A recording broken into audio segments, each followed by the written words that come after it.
আসসালামু আলাইকুম। সবাই কেমন আছেন? আশা করি সবাই ভালো আছেন। আলহামদুলিল্লাহ আমিও ভালো আছি। তো একটা সময় আসে এমন যে লাইফে অনেক সময় দেখা যায় কি আমরা কম বেশি সবাই এমন চিন্তা করি যে আহ, এখন যদি আমি মারা যেতে পারতাম তাহলে হয়তো আমার এই কষ্টগুলা আহ, সব শেষ হয়ে যেত। এরকম একটা সময় সবার লাইফে আসে যে এমন একটা পরিস্থিতির মধ্যে পড়া হয় আমাদের যে যেখান থেকে আমাদের মনে হয় যে এখন যদি আমার লাইফটা আমার নিঃশ্বাসটা চলে যেত, আমি যদি মারা যেতাম তাহলে হয়তো এই কষ্টগুলো আমার লাইফে থেকে চলে যেত, মানে এই কষ্টগুলো আমাকে পাইতে হইতো না। আসলে আমরা এটা চিন্তা করি না যে আসলে মরণের পরে একটা লাইফ আছে। আমরা এই দুনিয়াতে কষ্টটাকে বাঁচার জন্য আমরা সুইসাইডের চিন্তা করি যে হয়তো মারা গেলে আমার কষ্টগুলা সব শেষ হয়ে যাবে।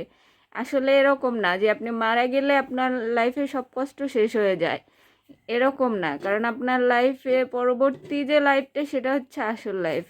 এখন আপনি এই দুনিয়াতে একটু কষ্ট পায়ায় মনে করেন যে আপনার লাইফটাকে মনে করেন যে শেষ করে দিতেছেন, বা এরকম চিন্তা করতেছেন, সুইসাইড করার মতো ডিসিশন নিয়ে ফেলতেছেন।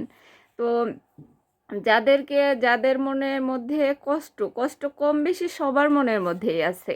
যে ধনী কোটিপতি তার মনের মধ্যেও কষ্ট আছে।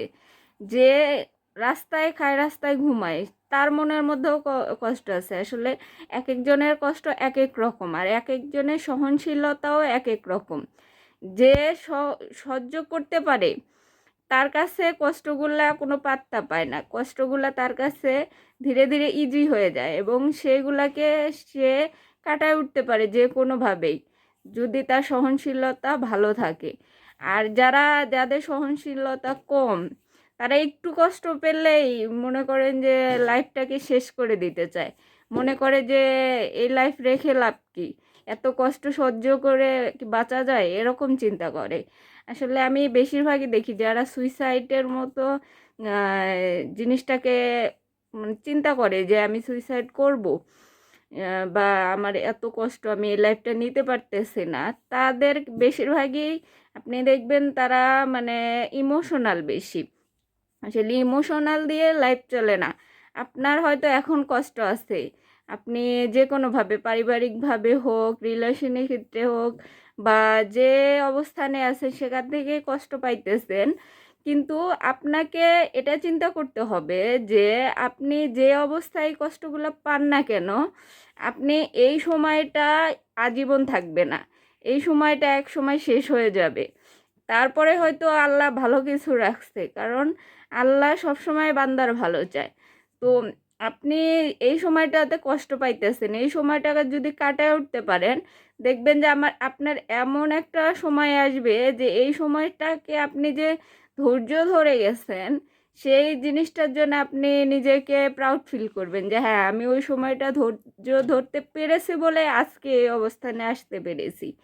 তো যারা মনে করেন যে কষ্ট পায় সুইসাইডের চিন্তা করেন বা আত্মহত্যা করার মতো পথ বেছে নিতে চান, তাদেরকে আমি বলবো যে আপনারা এই সময়টা ধৈর্য ধরেন আর মনে করেন যে এই সময়টা আমার আজীবন থাকবে না। কারণ হয়তো একদিন, 2 দিন, 1 মাস, 2 মাস, তারপরে আপনার একটা সময় আসবে যে এই সময়টা আপনার কাছে মনে হবে যে হ্যাঁ, ওই সময়টা আমার কাছে বেস্ট ছিল, মানে ওই সময়টা না থাকলে হয়তো আমি এই অবস্থানে আসতে পারতাম না। নিজেকে এইভাবে গড়ে তুলুন যে আপনি এখন কষ্ট পেতেছে, এটা থেকে কাম ব্যাক করুন। এবং এই কষ্টটাকে আপনি পাত্তা দিয়েন না যে হ্যাঁ, আমার লাইফটা শেষ হয়ে যাইতেছে, এত কষ্ট কিভাবে নিব। এই কথাটা যার মাথায় আসবে সে লাইফে কখনো উন্নত করতে পারবে না। আপনাকে মনে করতে হবে যে এই সময়টা, এই কষ্টটা এক সময় শেষ হবেই। কারণ একটা পরিস্থিতি মানুষের জীবনে সব সময় থাকে না। সেই পরিস্থিতিটা আহ, ধীরে ধীরে অন্য পরিস্থিতিতে রূপ নেয়। এই পরিস্থিতিটা আপনার সব সময় থাকবে না। তো সবাই এইভাবে চিন্তা করুন যে আমার এই সময়টা কষ্ট যাইতেছে, এই সময়টা খারাপ যাইতেছে, এমন একটা সময় আসবে যে সময়টা আমার অনেক ভালো আসবে। তো সবাইকে বুঝদান করুন। আর সুইসাইডের চিন্তা কখনোই ভালো চিন্তা না, কারণ আত্মহত্যা মহাপাপ। আত্মহত্যার পরবর্তী লাইফটা আপনি কিভাবে আল্লাহর কাছে গিয়ে কি জবাব দেবেন, কিভাবে কাটাবেন আপনার পরবর্তী লাইফ? ফাঁসিতে ঝুলতে থাকবেন, হাদিসের কথা তো একটু মনে করেন। তো সবাই ভালো থাকেন, সুস্থ থাকেন, আল্লাহ হাফেজ।